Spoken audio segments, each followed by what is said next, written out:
नमस्कार छात्रों। तो आज हम 9वीं कक्षा हिंदी विषय जूलिया नाम का पाठ अंतोन चेखव जी का देख रहे थे। इस पाठ के बारे में हमने पूरी जानकारी प्राप्त की है। पाठ का आशय, पाठ में जो पात्र है, एकांकी के पात्र, इन सभी पात्रों का हमने सविस्तर चर्चा के बारे में हमने देखा है। तो इसके पहले मैंने आपको कोई स्वाध्याय दिए थे, वो स्वाध्याय आप छुड़वा रहे होंगे। आज हम पन्ना नंबर 18 पर जो शब्द संसार है या मुहावरे है और कोई स्वाध्याय है, विराम चिन्ह है, इसकी चर्चा इस पाठ के माध्यम से हम आज करने वाले हैं। तो दी के शब्द संसार के माध्यम से हमें मुहावरे यह दो दिए हैं, ठग लेना, धोखा देना। ठग लेना है ना, धोखा देना। मैंने इसका अर्थ भी आपको बताया था वाक्य में उपयोग करने के बारे में।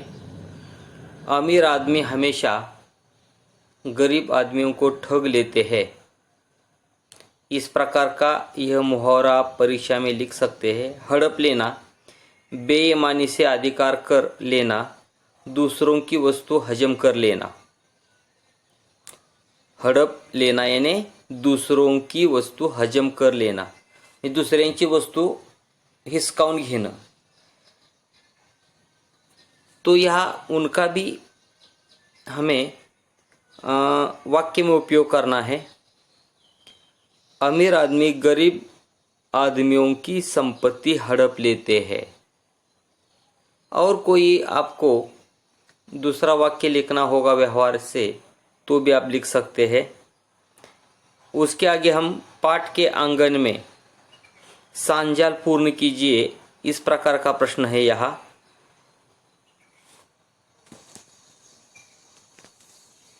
जूलिया के मन के भाव दर्शाने वाले स्वर। यह जूलिया के मन के भाव दर्शाने वाले जो स्वर है, वह आप इस पाठ के माध्यम से ढूंढकर लिखने हैं। 4 स्वर है। उसके आगे पाठ में प्रयुक्त अंकों का उपयोग करके मुहावरे लिखिए। कई बार अज्ञान के कारण गरीबों को ठगा जाता है। यह देखकर मेरे मन में विचार आए। तो यह सूचना के अनुसार कृतियां करना है आपको। तो ये सब स्वाध्याय लिखने वाले हैं। उसके आगे पाठ से आगे ऐसा बताया है, परिचारिका पाठ्यक्रम नर्सिंग कोर्स संबंधी जानकारी अंतर्जाल से प्राप्त कीजिए और आवश्यक अर्हता संबंधी चर्चा करें। तर तुम्हाला यातून काय करायचं आहे, परिचारिका पाठ्यक्रम नर्सिंग कोर्स, दवाखान्यामध्ये जे नर्स असतात किंवा जे वार्ड बॉय असतात त्यांचा नर्सिंग कोर्स असतो। तर हा नर्सिंग कोर्स करण्यासाठी तुम्हाला माहिती मिळवायची आहे। अंतर्जाल म्हणजे इंटरनेटवरून माहिती मिळवायची आहे। कशी माहिती मिळवायची आहे, तर हा कोर्स पूर्ण करण्यासाठी शिक्षण किती लागतं, मार्क किती हवे असतात, किती वर्षाचा हा कोर्स आहे, त्यातून कुठं जॉब मिळतो, किती मानधन मिळतं, म्हणजे अशा पद्धतीनं परिचारिका पाठ्यक्रम नर्सिंग कोर्स संबंधी जानकारी अंतर्जाल से प्राप्त कीजिए और आवश्यक अर्हता संबंधी चर्चा करें। तो आप परिचारिका नर्सिंग कोर्स तुमच्या मोबाईलवरती जर गुगलवरती तुम्ही जर टाकलं तर तुम्हाला त्याच्या संबंधी बरीचशी माहिती येते। शिक्षण किती लागतं, किती वर्षाचा कोर्स आहे, कोणते विषय असतात। तर हा सुद्धा अगदी सर्वसामान्य विद्यार्थ्यांना हा कोर्स अतिशय सुंदर आहे बघा। मुलींना तर त्यातल्या त्यात खूप चांगला आहे। आजकाल दवाखान्यांमध्ये आपल्याला ह्या बऱ्याचशा अशा नर्सिंग किंवा नर्स हव्या असतात, तर हा गव्हर्नमेंट जॉब तुम्हाला मिळू शकतो चांगला. आणि त्यामुळं तुम्ही हा कोर्स जर विचाराधीन घेतला तुम्ही, तरी तुम्हाला भविष्यामध्ये तुमचा फायदा होऊ शकेल. तर जास्तीत जास्त विद्यार्थ्यांनी किंवा विद्यार्थिनींनी या नर्सिंग कोर्स संबंधी माहिती मिळवणं गरजेचं आहे. आपल्या जवळ आसपास कुठं हा कोर्स आहे, किती दिवसाचा हा कोर्स आहे, कुठं जॉब मिळू शकेल, यामुळं किती मानधन असेल, तर अशा पद्धतीची माहिती तुम्ही नेटवरनं काढा किंवा आसपासच्या लोकांची चर्चा करून सुद्धा तुम्ही ही माहिती मिळवू शकता. त्याच्यानंतर पुढचा प्रश्न आहे भाषा बिंदूचा. नीचे दिए गए विराम एक राहिला त्याची सॉरी. ऐसे प्रश्न तयार कीजिए जिनके उत्तर निम्नलिखित शब्द हो. तर तुम्हाला इथं 2 शब्द दिलेत, वान्य आणि रुबल, हे 2 शब्द आहेत. ह्या 2 शब्दाचे असे प्रश्न तयार करायचे आहेत तुम्हाला की त्या शब्दाचे त्या प्रश्नामधून त्याचं तो दिलेला शब्द आहे त्याचं ते उत्तर आलं पाहिजे. आता उदाहरणार्थ वान्य हा शब्द आहे इथं, वान्य. तर तुम्हाला वान्य याचं उत्तर आलं पाहिजे. ऐसे प्रश्न तयार कीजिए जिनके उत्तर निम्नलिखित शब्द हो. म्हणजे तुम्हाला दिलेला जो शब्द आहे तो उत्तर तयार झालं पाहिजे त्याच्यातून. तर तुम्हाला याचं वाक्य तयार करायचं आहे किंवा प्रश्न तयार करायचा आहे. गृहस्वामी के बेटे का नाम क्या था, असा प्रश्न तुम्हाला करावा लागेल बघा. गृहस्वामी के बेटे का नाम क्या था. तर तुम्हाला हा प्रश्न तयार केल्यानंतर त्याचं उत्तर काय येईल, वान्य. गृहस्वामी के बेटे का नाम वान्य था. त्याच्यानंतर तुम्हाला रुबल हा शब्द दिला, रुबल. तर रुबल याचा प्रश्न तयार करायचा तुम्हाला, रुबलचा. तो प्रश्न कसा तयार करायचा, म्हणजे रुबल हे उत्तर आलं पाहिजे असा प्रश्न तयार करायचा आहे. रूस की मुद्रा का नाम क्या है, रूस की मुद्रा का नाम क्या है. तर आपोआपच उत्तर काय येईल, रुबल येईल. तर अशा पद्धतीचे प्रश्न सुद्धा तुम्हाला परीक्षेमधून विचारले जातात. तर असे प्रश्न तुम्ही शोधले पाहिजेत. कोणतेही असे शब्द घ्यायचे आणि त्या शब्दाचं तुम्ही प्रश्न तयार करायचे, त्याची उत्तरं तो शब्द येईल असे. तर असे भरपूर तुम्हाला या पाठामधून शब्द सापडतील. तर असे शब्द तुम्ही घ्या. कमीत कमी तुम्ही 10 शब्द तरी असे घ्या आणि त्याची उत्तरं ते शब्द आली पाहिजेत. म्हणजे त्याचा प्रश्न तुम्हाला त्याचा तयार करायचा आहे तसा. तर तुम्हाला वान्य नावाचा शब्द दिला होता, रुबल नावाचा शब्द दिला होता, ही उत्तर आली पाहिजे त्याची. मी आता तुम्हाला उदाहरणादाखल 2 दाखवलेले आहेत. तर तुम्ही स्वाध्यायाच्या स्वरूपामध्ये असे 10 उदाहरणं तुम्ही सोडून मला दाखवायचे आहेत. लक्षात आलं का विद्यार्थ्यांनो. तर हे तुम्ही लक्षात घ्या. त्यानंतर तुम्हाला भाषा बिंदूच्या स्वरूपामध्ये विरामचिन्हांची माहिती करून दिलेली आहे. नीचे दिए गए चिन्हों के सामने उनके नाम लिखिए तथा वाक्यों में उचित विराम चिन्ह लगाइए. तर तुम्हाला इथं असा एक तक्ता दिलाय, अनुक्रम नंबर, चिन्ह, नाम आणि वाक्य. तर तुम्हाला काय करायचं आहे, हे चिन्ह जे आहे 1 नंबरचं दिलेलं चिन्ह, त्याचं नाव काय आहे ते तुम्हाला इथं लिहायचं आहे. आता हे डॅश त्याला आपण म्हणतो बघा, डॅश किंवा अपसरण चिन्ह त्याला म्हणतो आपण, अपसरण चिन्ह किंवा डॅश म्हटलं तरी चालतं. तर आता इथं हे वाक्यात ते चिन्ह कुठं वापरता येईल तुम्हाला. स्त्री शिक्षा को लेकर लेखक के विचार, स्त्री शिक्षा को लेकर लेखक के क्या विचार थे. तर हे वाक्य आहे इथं. तर या वाक्यामध्ये तुम्हाला हे डॅश वापरायचं आहे. तर डॅश कुठं वापरता येईल तुम्हाला, स्त्री डॅश शिक्षा. तर इथं तुम्हाला हे चिन्ह वापरता येतं बघा, स्त्री शिक्षा, स्त्री डॅश शिक्षा. म्हणजे स्त्रीच्या आणि शिक्षेच्या मध्ये हा डॅश द्यायचा आहे किंवा अपसरण चिन्ह द्यायचं आहे ते. तर असं दिल्यानंतर तुम्हाला हे वाक्य पूर्ण होऊ शकतं बघा. आता त्याच्यानंतर त्याच्यात दुसरं एक चिन्ह दिलंय, त्याला आपण मराठीमध्ये पूर्णविराम सुद्धा म्हणू शकतो बघा, पूर्णविराम. तर इथं श्याम तुम आ गए, तर शेवटी पूर्णविराम दिला तरी तुम्हाला बरोबर होऊ शकतं. हे पूर्णविराम आहे हा. त्याच्यानंतर तिसरं विराम चिन्ह आहे, हे सुद्धा डॅशच आहे बा, डॅश. मोहन बोला तुमने जो कुछ कहा ठीक है.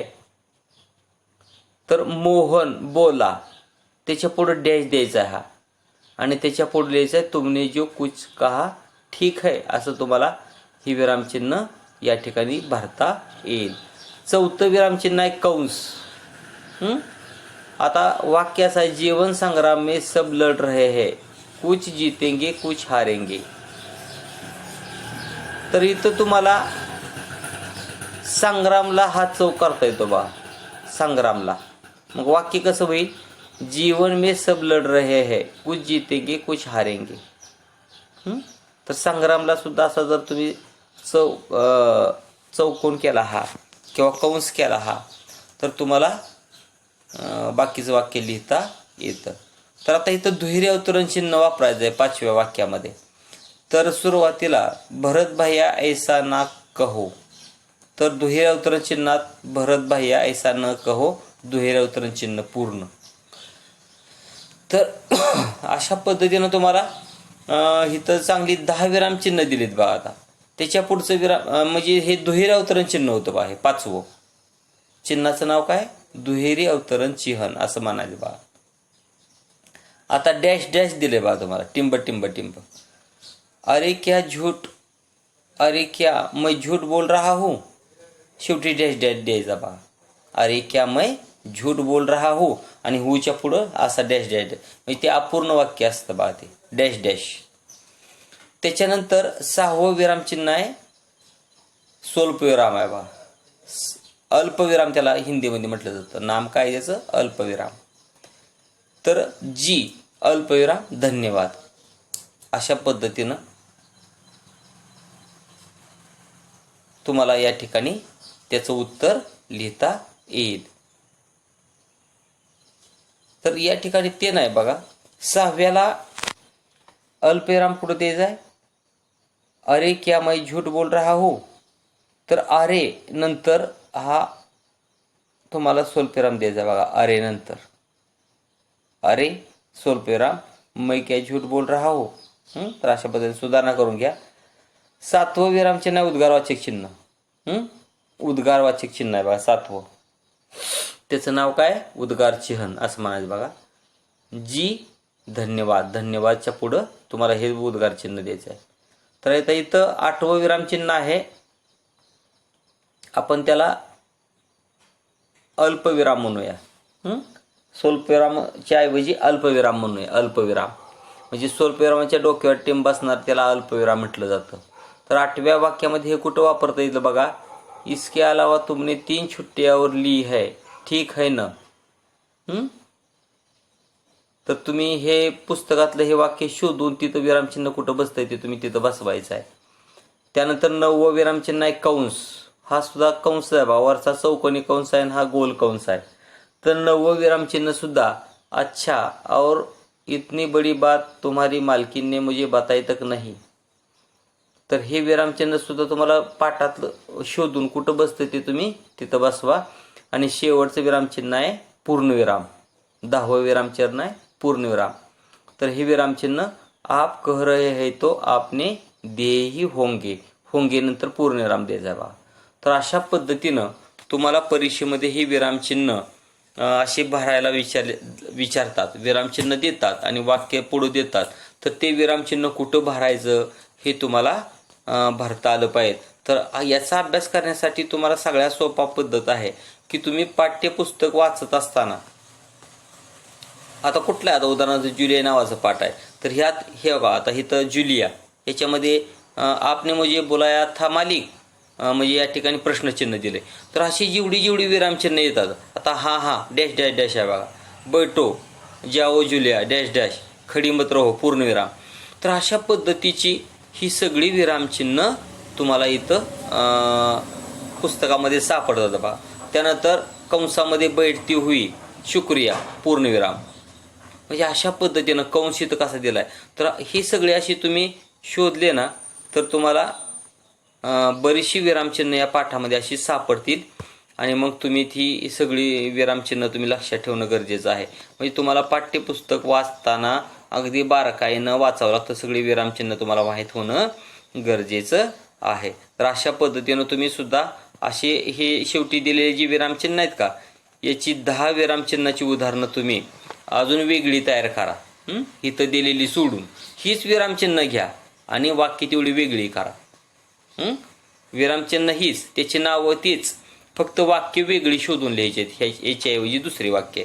हा एक तुम्हाला या ठिकाणी मी स्वाध्याय देतोय. तर आपण या ठिकाणी थांबूया. धन्यवाद.